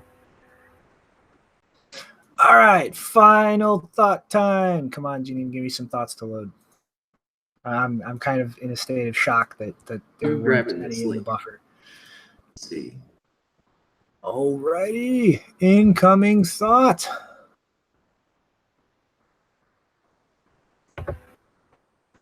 So I have maybe another thought, but my main thought is that Tutanota, which is a German email service, just announced today that they will be taking cryptocurrency donations starting today, and they haven't implemented yet, but apparently they plan to also allow you to get a paid version of their email service with cryptocurrencies as well. So I don't know when that's going to happen, but they say that they're just testing out accepting cryptocurrencies first, just through their donation page. Woot! All right, come on. I know you got another thought. Come on, let's have it. Come on. And I can't find the link. Okay, Janine's got another one. Good. All right, thought 2. So my second thought, because John Biggs from TechCrunch is my arch nemesis. TechCrunch is my arch nemesis in general because they produce some of the shittiest tech journalism ever, and they recently fell for a Ethereum giveaway scam. They actually had the link to a giveaway scam from a really bad blog page that was supposedly from Elon Musk, because this looks totally professional, guys. It looks exactly like something the founder of Tesla and all that were, or at least one of the founders, not really founder. Well, that's a separate discussion. Anyway, this is not something that Elon Musk would put out. So the fact that they fell for it is hilarious. Yeah, so. When am I getting my free Tesla 3? I sent the 2 Bitcoin. How long is shipping going to take? I want one of those kid-sized scuba tanks. I'm trying to find this link, but I cannot find it, man. For you guys tomorrow for your final thought. Like, Meetup is just like one of those websites where you start looking around for something and you're like, where did that go? So I don't have the link right now, but August 7th, if you're in the Denver area, look out for Andreas stopping through. Mm-hmm. All right, if you find it, we can tweet it out from the Digest Twitter later. But all right, yeah. My final thought: some propaganda for the troops. Remember, guys, it's afraid. See you next time, guys. I'll catch you tomorrow. Later, everyone. Wiedersehen from the half German robot.